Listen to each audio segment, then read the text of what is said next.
अच्छा अभी क्या है ये, और इनिशियल क्या है 1/10+1 × 100, ठीक है। यहां से हम जब कैलकुलेट करते हैं तब मेरा आता है आंसर 8.3 के आसपास, ठीक है 8.3 आता है। मैं एक बार बता देता हूँ।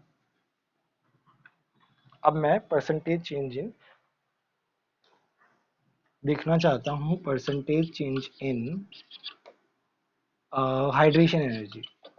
वो क्या होता है 1/10+1/1 -1/10+1/2 अपॉन 1/10+1/1 इंटू 100।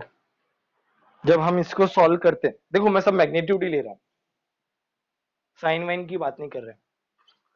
44% आ रहा है। अच्छा मुझे एक बात बताओ, इस डेटा से तुमको क्या समझ में आया? एच ई जो है वो डोमिनेटिंग है। अगर एच ई डोमिनेटिंग है इसका मतलब क्या है कि हाइड्रेशन एनर्जी वाला फैक्टर जो है उससे हम कंसीडर करेंगे। हम ये बोलेंगे कि rate of decrement of lattice energy is less than rate of decrement of hydration energy. इसका मतलब क्या है, जब आयंस के बीच में गैप ज्यादा है तो decrease in hydration energy is more dominant, isn't it? When there is a large gap between ions, then decrease in hydration energy is dominant, is more dominant. That means solubility will decrease from top to bottom.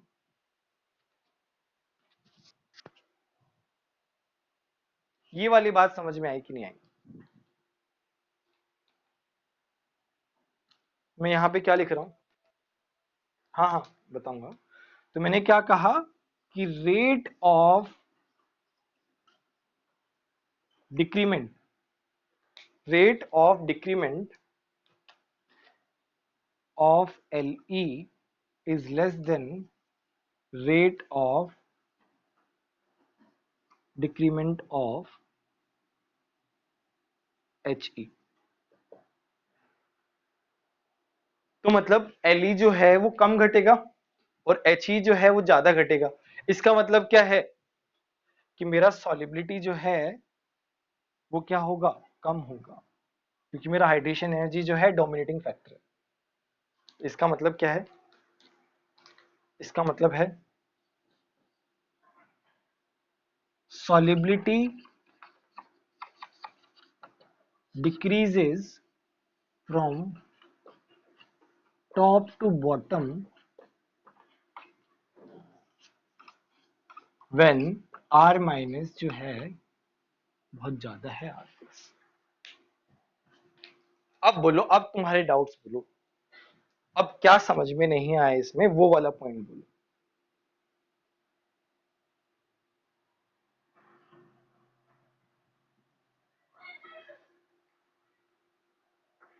मतलब हमारा contradiction point क्या था कि अगर lattice energy decrease कर रही है तो हाइड्रेशन एनर्जी इंक्रीज करनी चाहिए, और हाइड्रेशन एनर्जी भी डिक्रीज कर रही थी दूसरे वाले पॉइंट से।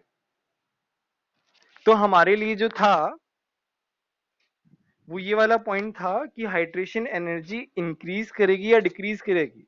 बट हमने कैलकुलेशन से क्या पता लगाया कि rate of decrement of hydration energy जो है वो ज्यादा है। इसका मतलब क्या है कि हाइड्रेशन एनर्जी जो है वो डिक्रीज करेगी, और अगर हाइड्रेशन एनर्जी डिक्रीज करेगी तो सॉलिबिलिटी क्या होगी, डिक्रीज करेगी।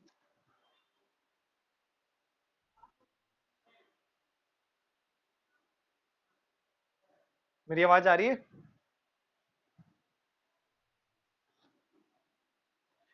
तो बोलो समझ में आया कि नहीं आया ये वाला पॉइंट?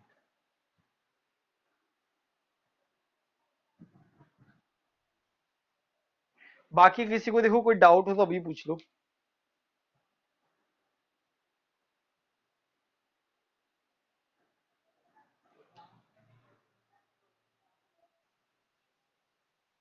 कंक्लूजन बस यही है कि हाइड्रेशन एनर्जी मेरी डिक्रीज करेगी, क्योंकि हाइड्रेशन एनर्जी का डिक्रीज होना डोमिनेंट है। और अगर हाइड्रेशन एनर्जी डिक्रीज करेगी तो सॉलिबिलिटी कम होगी। इतना तो मानते हो कि हाइड्रेशन जो है वो सॉलिबिलिटी पे डिपेंडेंट है, इजंट इट? सॉलिबिलिटी जो है डायरेक्टली हाइड्रेशन पे डिपेंडेंट है। अगर हाइड्रेशन एनर्जी ज्यादा होगी तो सॉलिबिलिटी ऑब्वियसली ज्यादा होगी, उतना ही अच्छा सॉल्युबल होगा वो।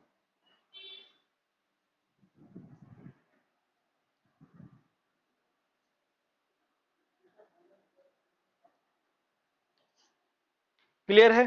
चलो अब केस दूसरा केस लेते हैं, उससे थोड़ा सा और समझ में आएगा, फिर तुम एकदम अच्छे से कंपेयर कर पाओगे दूसरे केस से।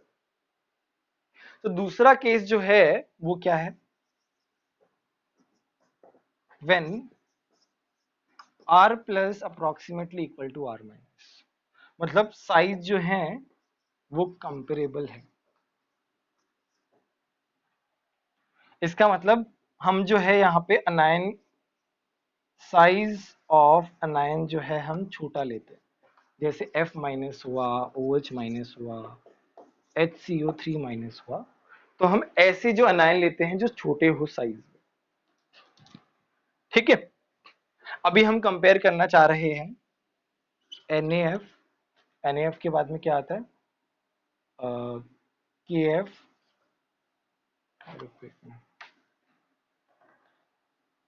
LiF, NaF, KF, है ना? हम इनमें कंपैरिजन एक बार करना चाह रहे हैं। तो उसके लिए हम क्या करेंगे, हम इनका जो क्या नाम है, रेडियस मान लेंगे। तो हम क्या मानेंगे कि r plus equal to r minus equal to 1 angstrom है। किसके केस में? ये खैर r अनायन तो मेरा सेम ही है, देखो यहाँ पे मैं क्या लिख रहा हूँ, अनायन जो है वो सेम है। तो r माइनस तो 1 एंगस्ट्रॉम रहेगा, r प्लस जो है वो 1 एंगस्ट्रॉम टू 2 एंगस्ट्रॉम जाएगा। देखो चेंज हो रहा है, Li प्लस और Na प्लस, पहले भी हमने इसी तरीके से लिया था। अब मैं क्या निकालना चाह रहा हूं, सबसे पहले percentage change in lattice enthalpy. तो वो कैसे निकालूंगा मैं? 1/1 + 1 माइनस 1/1 + 2 अपॉन 1/1 + 1 इंटू 100, इस तरीके से निकालूंगा। और ये मैंने देखा ये आ रहा है 33%, अराउंड 33 के आसपास आएगा। यहीं पे मैं साइड में निकाल लेता हूं percentage change in hydration energy. तो वो कैसे निकालूंगा मैं? 1/1 + 1/1 माइनस 1/1 + 1/2 अपॉन 1/1 + 1/1 इंटू 100। यहां से मेरा आता है 25%। अच्छा बताओ अब इसका मतलब क्या है?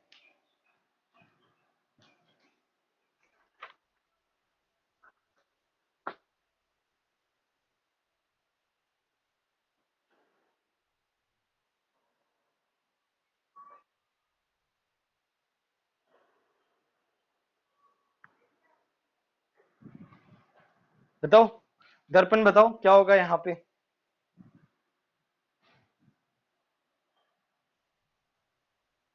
सॉलिबिलिटी इंक्रीज होगी। तो पूरे पढ़ाने का फायदा ही क्या हुआ जब दोनों जगह अगर सेम चीज आ गई तो? भाई अब चेंज इन लैटिस एनर्जी जो है, मतलब लैटिस एनर्जी ज्यादा घट रही है हाइड्रेशन एनर्जी के कंपैरिजन में। तो लैटिस एनर्जी ज्यादा कम हो रही है, इसका मतलब हाइड्रेशन एनर्जी का जो इंक्रीमेंट है because of the decrement of lattice energy is high. मैं यहां पे लिख रहा हूं, मैं फिर से बोल रहा हूं अपना स्टेटमेंट कि लैटिस एनर्जी मेरा ज्यादा डिक्रीज कर रहा है हाइड्रेशन एनर्जी के कंपैरिजन में। अगर लैटिस एनर्जी ज्यादा डिक्रीज करेगा तो इसका मतलब हाइड्रेशन एनर्जी ज्यादा इंक्रीज करेगा। तो increment of rate of increment of hydration energy from lattice energy is higher than rate of decrement of hydration energy from hydration energy. तो ओवरऑल क्या होगा, ओवरऑल मेरा हाइड्रेशन एनर्जी ज्यादा हो जाएगा. ये स्टेटमेंट जो है ये वैसे वर्ड्स में लिखो तो कॉम्प्लिकेटेड है, बट तुम सिंपली देखना चाहो और थोड़ा सा दिमाग लगाओ तो यहां से तुमको समझ में आ जाएगा कि लैटिस एनर्जी ज्यादा कम हो रहा है.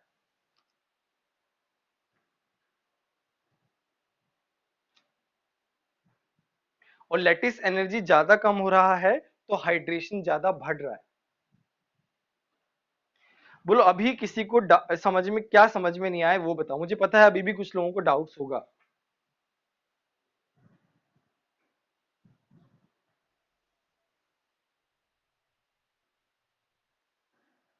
वो कोई नहीं, किसी को कोई डाउट है तो एक बार पूछो. कंक्लूजन बस इतना ही है कि लैटिस एनर्जी जो है, चलो मैं लिख देता हूं, ये इसका स्क्रीनशॉट ले लो. वैसे लिखा हुआ है सब कुछ तो इतना जरूरत नहीं है. देखो, rate of decrement of Le is more than rate of decrement of, मतलब अगर लैटिस एनर्जी ज्यादा डिक्रीज कर रहा है, जैसे मान लो मैं लैटिस एनर्जी के बारे में बात करूं तो पहले 10 था, फिर 5 हो गया, फिर 3 हो गया. हाइड्रेशन एनर्जी का डिक्रीमेंट लेट्स से पहले 10 था, 10 ही मान के चल रहे हैं, 8 होगा, 6 होगा. लैटिस एनर्जी का डिक्रीमेंट ज्यादा है हाइड्रेशन एनर्जी के कंपैरिजन में. अगर लैटिस एनर्जी ज्यादा डिक्रीज कर रही है तो यहां से हाइड्रेशन एनर्जी कैसे बढ़ रही है, हाइड्रेशन एनर्जी ज्यादा बढ़ेगी ना यहां से. मैं अगर इसको, इस डिक्रीमेंट को इस तरीके से बोल रहा हूं तो यहां से जैसे मान लो लैटिस एनर्जी के रिस्पेक्ट में इसका हाइड्रेशन एनर्जी 2 था तो इसका 4 हो जाएगा.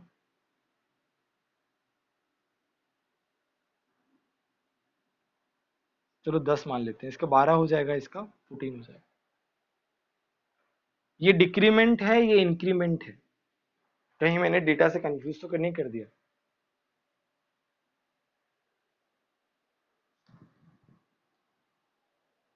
अगर मेरा रेट ऑफ डिक्रीमेंट समझ में आया कि नहीं है.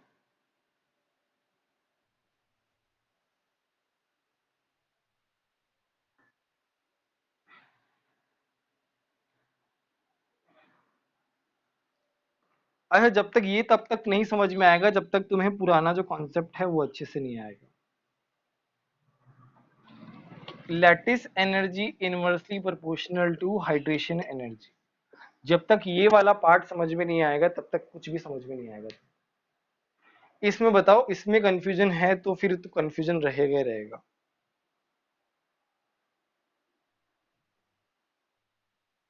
तो वो क्लियर है. तो इसका डिक्रीमेंट ज्यादा है लैटिस एनर्जी का, तो हाइड्रेशन एनर्जी का इंक्रीमेंट ज्यादा होगा पहले वाले केस में.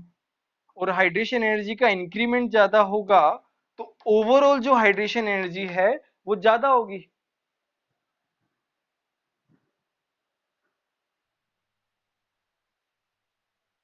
हाँ, सॉलिबिलिटी बढ़ेगी डाउन द ग्रुप.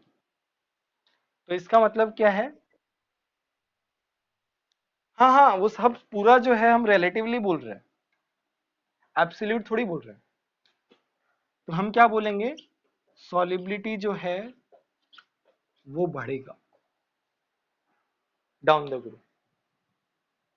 तो हम कंक्लूडिंग पॉइंट क्या निकालते हैं कि अगर आयंस के बीच जो साइज का गैप अगर ज्यादा है टॉप टू बॉटम तो सॉलिबिलिटी डिक्रीज करता है टॉप टू बॉटम.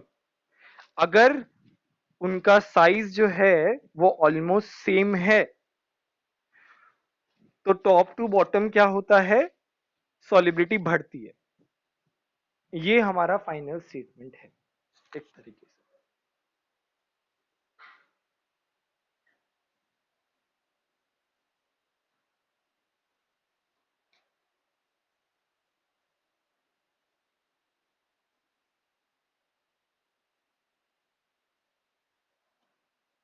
बोलो समझ, अभी भी कोई डाउट है तो पूछ लो।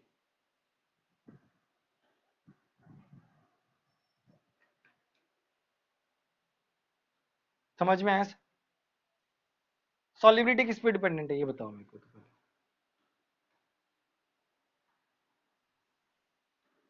किस पे?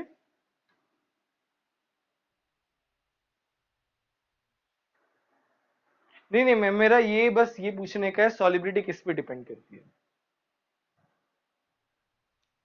हाइड्रेशन एनर्जी पे। राइट, हाइड्रेशन पे डिपेंड करती है। अच्छा, और लैटिस एनर्जी और हाइड्रेशन का क्या रिलेशन है? इनवर्सली होता है। सी, जब हम टॉप टू बॉटम जा रहे हैं तो मेरा साइज बढ़ रहा है, और अगर मेरा साइज बढ़ेगा तो मेरा लैटिस एनर्जी भी कम होगा और मेरा हाइड्रेशन एनर्जी भी कम होगा, दोनों कम होंगे। बट अगर लैटिस एनर्जी ज्यादा कम हो रहा है तो इसका मतलब क्या है कि लैटिस एनर्जी ज्यादा कम हो रहा है तो हाइड्रेशन मेरा ज्यादा बढ़ेगा। तो जितना मेरा लैटिस एनर्जी से हाइड्रेशन बढ़ेगा, तो वो अगर डोमिनेटिंग फैक्टर है तो ओवरऑल हाइड्रेशन मेरा बढ़ जाएगा।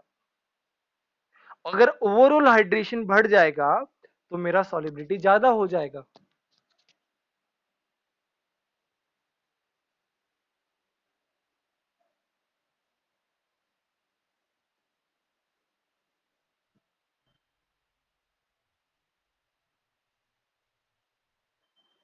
अरे नहीं नहीं, उतनी कैलकुलेशन पूछेगा ही नहीं, पूछता ही नहीं है। मॉडल कैलकुलेशन जो किया है मैंने, वो समझाने के लिए किया है। Rate of decrement, rate of increment कैसे देखते हैं, समझाने के लिए किया है। देखो ये वाला जो पार्ट है, इस वाले पार्ट में अगर तुमको यहाँ पे अच्छे से समझ में आ गया तो एस ब्लॉक में इतने सारी चीजें हैं ना कि तुम्हारे को समझ में नहीं आएगा। वहां पे कहीं डिक्रीमेंट है, कहीं इंक्रीमेंट है, कोई ऑर्डर ही नहीं है, क्योंकि ये वाला जो कॉन्सेप्ट है ये वहां पे लगता है। इस चैप्टर में खैर बहुत ज्यादा क्वेश्चन नहीं आते इसके, इसके क्वेश्चंस आते हैं एस ब्लॉक में, बट कॉन्सेप्ट जो है वो यहाँ यूज होता है। अच्छा, अभी मैं दो चीजें लिख रहा हूं। यहाँ पे मेरा है NaI,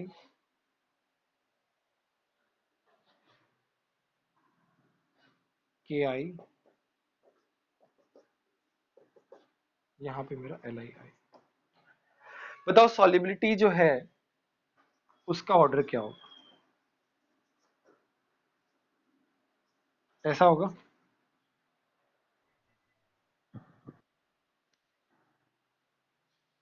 इंक्रीज थोड़ी होगा यार, अभी तो समझाया है, जब डिक्रीज होगा ना। जानबूझ के मैंने गलत लिखा है देखने के लिए। अभी तो बताया, जब इनके बीच में एनर्जी गैप ज्यादा है, जब मेरा अनायन बड़ा है, जब मेरा अनायन बड़ा है और जब मेरा अनायन छोटा है, उस केस में क्या होगा? इंक्रीमेंट होगा।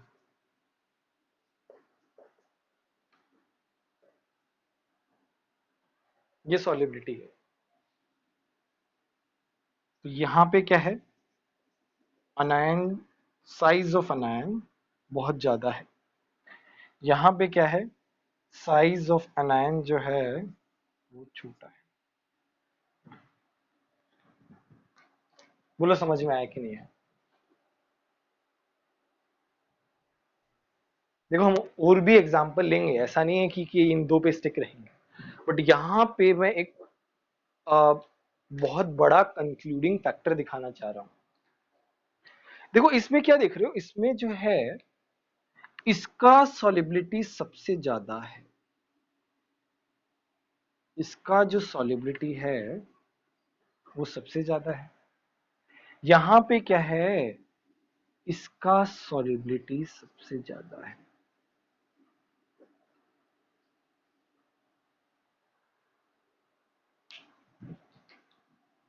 कुछ बात समझ में आ रही है? दोनों में क्या कॉमन है? इन दोनों में कौन सा पॉइंट कॉमन है?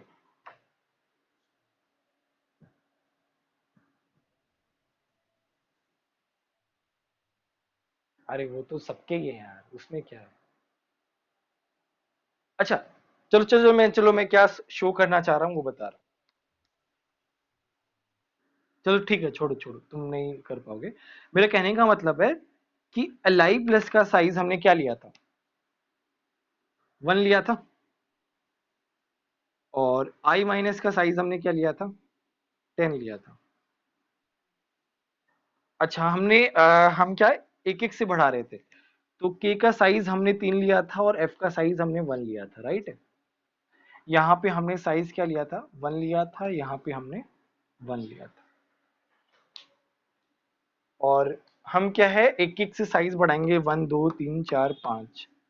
तो यहाँ पे क्या है 5 है, यहाँ पे क्या है 10। अब कुछ समझ में आया मैं क्या क्या यहाँ से एक बहुत बड़ा पॉइंट समझाने की कोशिश कर रहा हूं, जो दोनों पॉइंट दोनों केसेस को मिला के एक कंक्लूडिंग पॉइंट बन रहा है।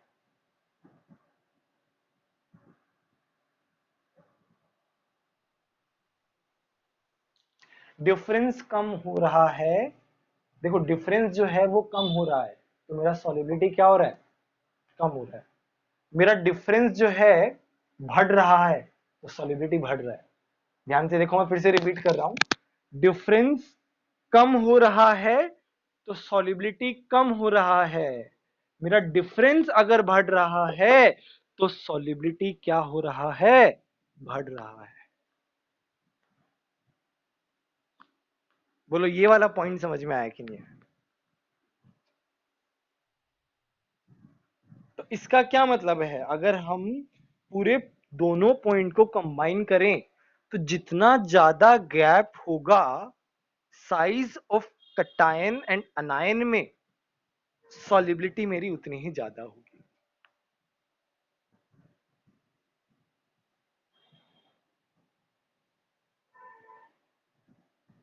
तुम खुद ही देख सकते हो, इसका साइज डिफरेंस सबसे कम है ग्रुप में, तो इसकी सॉलिबिलिटी सबसे कम है। इसका साइज डिफरेंस सबसे कम है तो सॉलिबिलिटी सबसे कम है। इसका साइज डिफरेंस सबसे ज्यादा है तो सॉलिबिलिटी ज्यादा है। इसका साइज डिफरेंस सबसे ज्यादा है तो सॉलिबिलिटी ज्यादा है।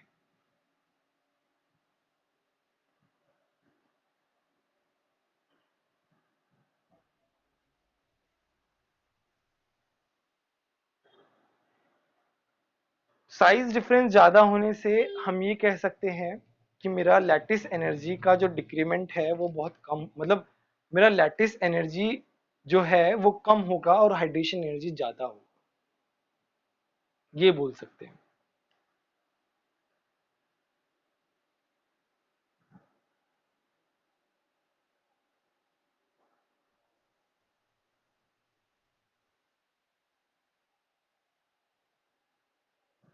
क्या क्या, हाँ मतलब और भी एग्जांपल लूंगा। मेरा बस कहने का ये मतलब था, कंक्लूडिंग पॉइंट अगर मैं निकालूं कि साइज डिफरेंस ज्यादा होगा तो सॉलिबिलिटी ज्यादा होगा, और अगर साइज डिफरेंस ओवरऑल मैं दोनों पॉइंट को कंबाइन करके बोलूं, हमने केस 1 क्या लिया था कि साइज ऑफ अनायन ज्यादा था, और दूसरे केस में साइज ऑफ अनायन बहुत कम था। दोनों केसेस में हमने क्या देखा कि जितना ज्यादा गैप रहेगा उतना ही अच्छा सॉल्युबल होगा, उतना ही जल्दी वो टूट जाएगा और उतना ही जल्दी वो सॉल्युबल हो जाएगा।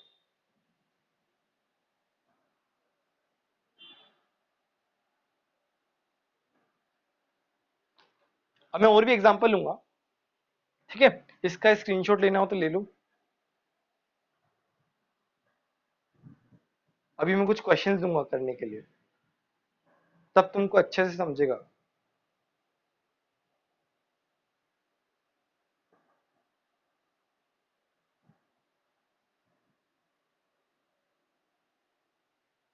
डन।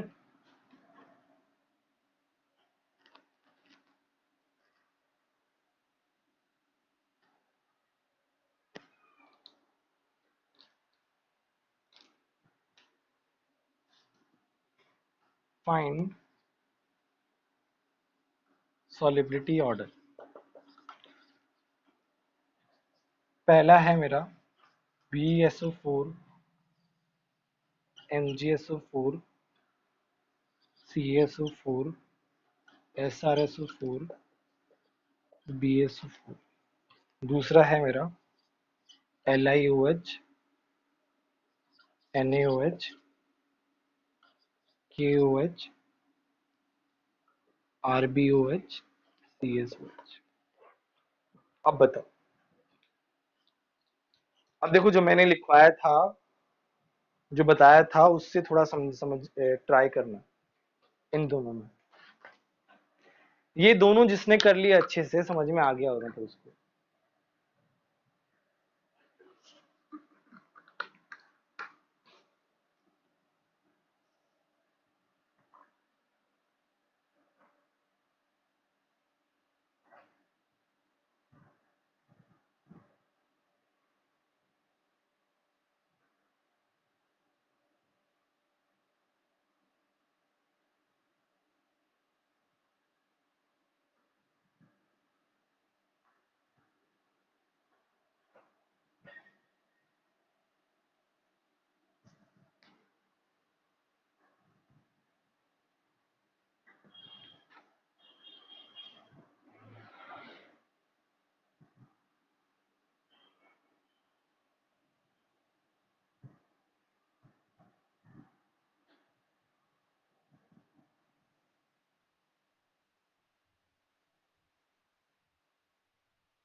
एक्सेप्शंस तो भरे पड़े हैं यार इसमें।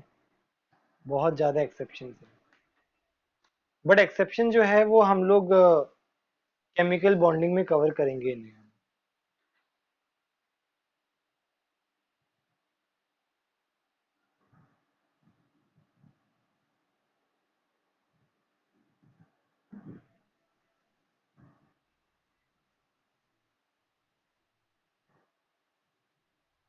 और दूसरे वाले में,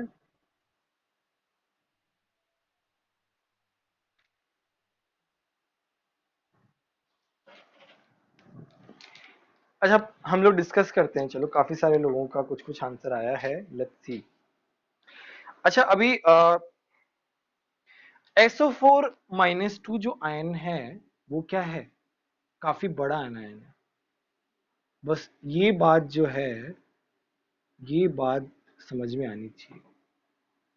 OH- जो है स्मॉल अनायन, ये लिखवाया था मैंने। अगर ये बड़ा है तो B+2 तो बहुत छोटा है, तो गैप क्या है, ज्यादा है। गैप ज्यादा है तो क्या आएगा, ये ऑर्डर आएगा।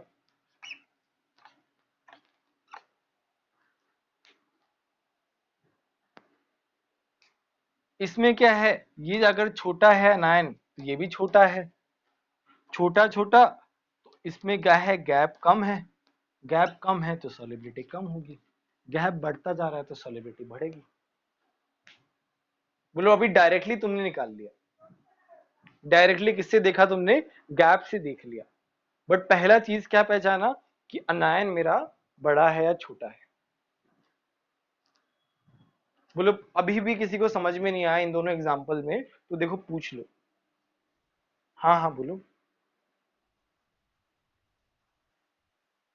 हम एल्केली और एल्केलाइन अर्थ मेटल पे के हिसाब से देखते हैं, उससे कंपेयर करते हैं। हाँ हाँ बोलो।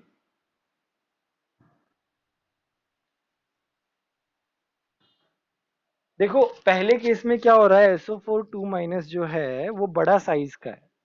अगर वो बड़ा साइज का है, बिगर अनायन है, तो B+2 तो बहुत छोटा है, तो गैप क्या है, बहुत ज्यादा है।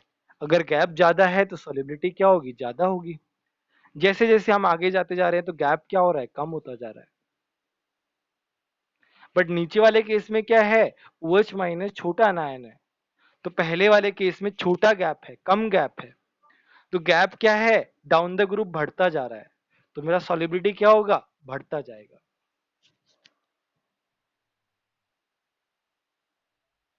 हाँ हाँ बोलो।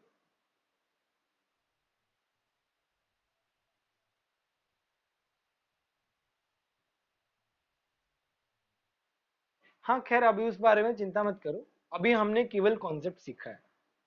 अभी जो इतने सारे वैरायटी वाले केसेस है ना, ये हम सब लोग जो है मेनली एस ब्लॉक में डिस्कस करेंगे। एस ब्लॉक में तो है ना तुमको बहुत सारे ऑर्डर्स आएंगे, बहुत सारे ऑर्डर्स आएंगे, परमुटेशन कॉम्बिनेशन लगा लगा के बहुत सारे कॉम्बिनेशन आएंगे। तब हम जो है हर एक केस डिस्कस करेंगे। बट उससे पहले हमारा एक और यहाँ पे वो आता है फजान्स रूल। तो वहां पे भी कुछ चीजें क्लियर होती है। अभी हमने क्या है, सारी चीजें नहीं पढ़ी है, अभी हमने एक मेजर फैक्टर पढ़ लिया है, तो उसमें तुम्हें दिक्कत नहीं आएगी। बट अभी भी कुछ कुछ चीजें पढ़ना बाकी है, तो वो धीरे धीरे आएगा, तब हम हर केस के लिए रेडी हो पाएंगे। ठीक है। अभी तो हम एल्कलाइन और एल्कली मेटल के कुछ कुछ जो मैंने अनायन बताए हैं उसी पे फोकस करते हैं अभी के लिए। ठीक है। ज्यादा दूर तक नहीं जाते हैं, नहीं तो एक्सेप्शंस बहुत सारे हैं, तो बहुत दिक्कत हो जाएगी। बोलो यहां तक किसी को कोई डाउट है अभी भी तो बोलो।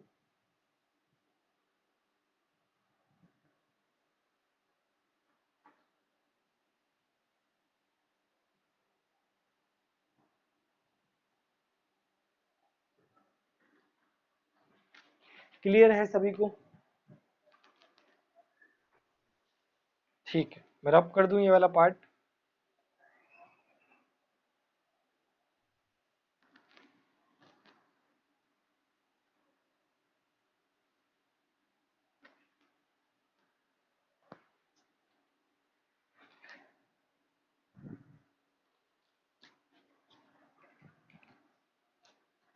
ये था तुम्हारा सॉलिबिलिटी के बारे में।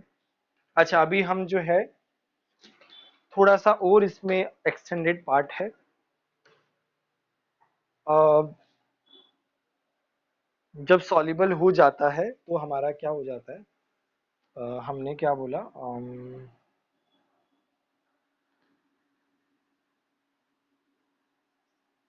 When ionic compound is soluble in water।